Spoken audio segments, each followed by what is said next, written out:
못다한 귀향. 제2화. 해방의 봄은 짧았소. 속초의 봄은 언제나 조금 슬펐습니다. 파도 소리가 유난히 크게 들리는 아침이었습니다.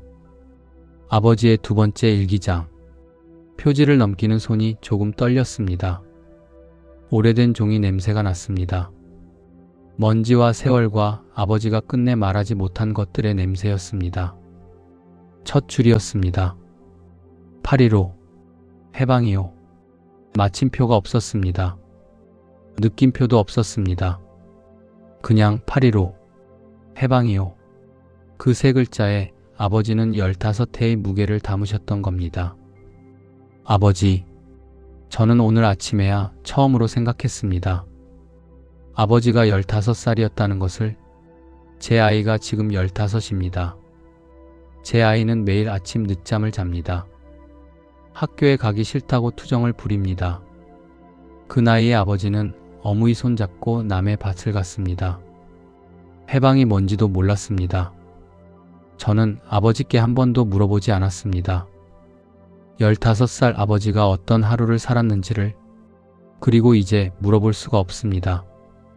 1945년 8월 15일 8.15. 그날 아침까지만 해도 아무것도 달라진 것이 없었습니다. 청진마을 어귀에서 사람들이 뛰어나오기 시작한 건 정오가 지나서였습니다. 일본이 항복했습니다. 35년이었습니다. 35년 만에 이 땅이 우리 것이 되었습니다. 어무이가 우셨습니다. 아버지 일기에는 이렇게 적혀 있었습니다. 어무이가 운 건 그날이 처음이었소. 적어도 내 앞에서는. 나는 어무이가 우는 것을 처음 봤소. 무서웠소. 그런데 울면서도 이상하게 좋았소. 어무이가 살아있다는 느낌이 들었소. 어린 덕수가 물었습니다. 어무이, 해방이 뭐요? 어무이는 대답 대신 덕수를 꽉 안았습니다. 소리내어 울었습니다. 어무이의 어깨가 흔들렸습니다. 덕수는 그 등을 조심스럽게 두드렸습니다. 15살 아이의 손이 어른처럼 천천히 움직였습니다. 해방 다음날 새벽, 아버지는 혼자 야마모토 밭으로 갔습니다. 가야 해서가 아니었습니다. 그냥 발이 그리로 갔습니다. 아버지 일기에는 이렇게 적혀 있었습니다. 땅 냄새가 달랐소. 어제는 야마모토 땅 냄새였는데 오늘은 그냥 흙 냄새였소. 그게 그렇게 다를 수가 없었소. 같은 흙인데, 같은 냄새인데 왜 그렇게 달랐는지 나는 지금도 설명할 수 없으오. 그저 내 것이라는 느낌이었소. 처음으로 이 땅이 내 것이라는 느낌. 밭 가장자리에 진달래가 피어 있었습니다. 아버지는 한 송이를 꺾었습니다. 어무이에게 가져다 드리기 위해. 해방이 된 첫 아침의 첫 번째 진달래였습니다. 해방이 되면 아바이가 돌아오실 줄 알았습니다. 아버지 일기에는 그렇게 적혀 있었습니다. 해방됐으니까 이제 아바이가 오시겠구나 싶었소. 징용 간 사람들 다 돌아오겠구나 싶었소. 그리고 어무이랑 셋이서 다시 살 수 있겠구나 싶었소. 그 생각이 아버지의 마지막 순진함이었습니다. 어무이는 매일 저녁 아바이 밥그릇을 차리셨습니다. 한 달이 지나도, 두 달이 지나도 그릇은 항상 3개였습니다. 어린 덕수가 물었습니다. 어무이, 아바이 언제 오셔? 어무이는 대답하지 않으셨습니다. 대신 국그릇을 천천히 놓으셨습니다. 손이 조금 떨렸습니다. 아버지 일기에 이 장면이 있었습니다. 어무이가 손 떠는 걸 봤소. 모르는 척했소. 그때 나는 알았소. 아바이는 안 오신다는 것을. 소련군이 들어왔습니다. 1945년 9월 북위 38선 이북은 소련이 막기로 했습니다. 미국과 소련이 지도 위에 선 하나를 그은 것이었습니다. 아버지는 그날 읍내에서 소련군 트럭을 처음 봤습니다. 일기에 이렇게 적었습니다. 처음 보는 군인들이었소. 눈 색깔이 달랐소. 두려웠는지 아닌지 그때는 몰랐소. 그냥 또 다른 군인들이 왔구나 싶었소. 이웃 남자가 말했습니다. 들었소? 38선이라는 걸 긋는다 하오. 북쪽은 소련이요. 어린 덕수가 물었습니다. 38선이 뭐오? 아무도 제대로 대답하지 않았습니다. 어른들도 몰랐으니까요. 38선이 뭔지, 그 선이 평생 넘지 못하는 선이 될 줄은 아무도 몰랐습니다. 38선. 지도 위에 선 하나를 긋는데 5분도 안 걸렸을 겁니다. 그러나 그 선이 갈라놓은 것들을 우리는 지금도 다 알지 못합니다. 형 덕만이 달라지기 시작했습니다. 해방 이듬해부터였습니다. 아버지 일기에는 이렇게 적혀 있었습니다. 형이 무언가를 읽고 있었소. 보여달라 하니까 얼른 숨기더오. 나는 그게 뭔지 몰랐소. 형의 눈빛이 예전과 달랐소. 뭔가 달아올라 있었소. 그게 좋으면서도 왠지 무서웠소. 해방 이후 북쪽에는 새로운 바람이 불고 있었습니다.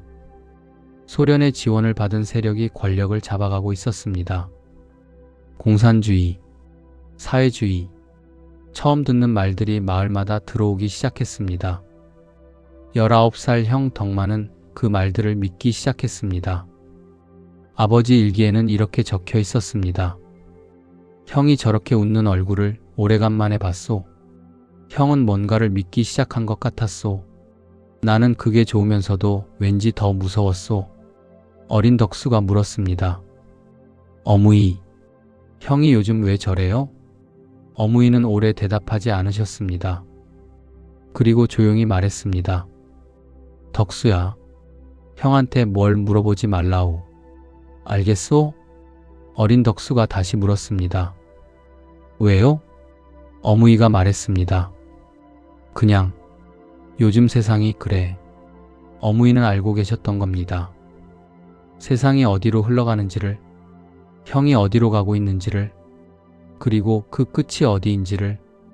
아바이 김봉철, 사할린 탄광징용, 1935년에 끌려가신 분, 해방이 되어도, 1946년이 되어도, 1947년이 되어도 오지 않으셨습니다.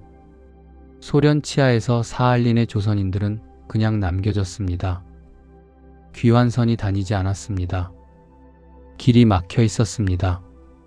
그분들은 해방이 되어도 여전히 갇혀 있었습니다. 어느 날 저녁부터 팝상의 그릇이 2개가 되었습니다. 어무이는 아무 말씀도 하지 않으셨습니다. 아버지 일기에는 딱 한 줄이 있었습니다. 어무이가 아바이 밥그릇을 치웠소. 그 후로 아바이 이야기를 꺼내지 않으셨소.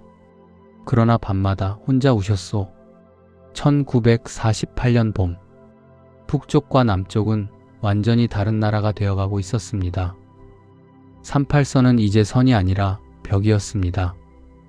아버지 일기에는 이렇게 적혀 있었습니다. 마을이 달라졌소. 사람들이 달라졌소. 같은 마을인데 서로 눈치를 봤소. 뭔가 잘못되어 가고 있다는 건 18살도 알 수 있었소. 형 덕만이 덕수에게 처음으로 직접 말을 했습니다. 덕수야, 이제 곧 남쪽이랑 완전히 갈라질 것 같소. 어린 덕수가 물었습니다. 갈라지면 어떻게 돼요? 형 덕만이 대답했습니다. 왔다 갔다 못하게 된다오. 어린 덕수가 다시 물었습니다. 영영요? 형 덕만이 말했습니다. 형은 여기 있어야 할 것 같소. 할 일이 있소. 어린 덕수가 말했습니다. 형도 같이 가면 되잖아요. 형 덕만이 말했습니다. 형은 못 가. 그런데 너는 기회가 되면 남쪽으로 가라오. 어린 덕수가 말했습니다. 난 형 없이 안 가요. 형이 덕수의 어깨에 손을 얹었습니다. 한참 말이 없었습니다. 형 덕만이 낮은 목소리로 말했습니다. 살아야 해, 덕수야. 어무이 모시고. 그리고 다시 말했습니다. 우리가 가난한 건 우리 잘못이 아니라고 했지? 어린 덕수가 대답했습니다. 응. 형 덕만이 말했습니다. 그 말 평생 잊지 말라오. 그것이 형 덕만과 나눈 마지막 긴 대화였습니다. 아버지 일기에 그 문장이 있었습니다. 이른 새벽, 아버지가 눈을 뜨니 형의 자리가 비어 있었습니다. 이불이 개어져 있었습니다. 그것뿐이었습니다. 어린 덕수가 물었습니다. 어무이, 형 어디 갔어요? 어무이는 돌아보셨습니다. 눈이 빨개져 있었습니다. 밤새 우셨던 것입니다. 어무이가 말했습니다. 일 나갔소. 어린 덕수가 물었습니다. 이 이른 새벽에요? 어무이는 대답하지 않으셨습니다. 대신 덕수에게 다가와 머리를 쓰다듬으셨습니다. 그 손이 살짝 떨리고 있었습니다. 형 덕만은 그렇게 사라졌습니다. 어디로 갔는지 알지 못했습니다. 어무이는 말씀하지 않으셨습니다. 아버지 일기에는 딱 두 줄만 있었습니다. 형이 갔소. 어디로 갔는지 모르갔소. 그리고 그것이 전부였습니다. 오늘 저는 큰할아버지가 있었다는 것을 처음 알았습니다. 김덕만, 1927년생, 함경북도 청진 출신, 1948년 어느 새벽 집을 나가 돌아오지 않은 사람. 저는 이 사람의 존재를 이 일기장을 읽기 전까지 몰랐습니다. 아버지가 한 번도 말씀하지 않으셨으니까요. 왜 말씀 안 하셨을까요? 너무 아파서? 아니면 말해봐야 소용없다고 생각하셔서? 이제는 물어볼 수도 없습니다. 세 번째 일기장을 집어들었습니다. 표지에 쓰여 있었습니다. 1950년 6월. 저는 그 숫자를 보는 순간 숨이 막혔습니다. 1950년 6월. 그 날짜가 뜻하는 것을 우리는 모두 알고 있습니다. 6.25 한국전쟁. 아버지는 그때 20살이었습니다. 조심스럽게 첫 줄을 읽었습니다. 전쟁이 왔소. 그것이 세 번째 일기의 첫 문장이었습니다. 아버지, 이제 조금 알 것 같습니다. 왜 그렇게 말이 없으셨는지를. 15세 해방을 맞으셨지만 기쁨은 짧았고, 16세 소련군이 들어왔고, 17의 아바이가 돌아오지 않으신다는 걸 아셨고, 18의 형이 사라졌습니다. 그 모든 것을 혼자 사귀며 살아오셨던 겁니다. 저는 한 번도 물어보지 않았습니다. 그리고 이제 물어볼 수가 없습니다. 아버지, 형 덕만은 어디에 있습니까? 다음 화 예고. 제3화. 전쟁이 왔소. 1950년 6월 25일 새벽 4시. 북쪽에서 포소리가 울렸습니다. 아버지는 20살이었습니다. 청진에 계셨습니다. 어무이와 단둘이 사시던 집이었습니다. 형은 이미 없었습니다. 전쟁은 모든 것을 바꿔버렸습니다. 땅도, 사람도, 가족도. 어무이와 함께 남쪽으로 내려가던 길, 흥남 부두까지의 먼 길, 그리고 그곳에서 아버지는 그 이야기를 일기에 쓰셨습니다. 그러나 쓰다가 멈추신 대목이 있었습니다. 흥남 부두. 그 페이지는 얼룩져 있었습니다. 눈물 자국이었습니다. 다음 화. 제3화. 전쟁이 왔소.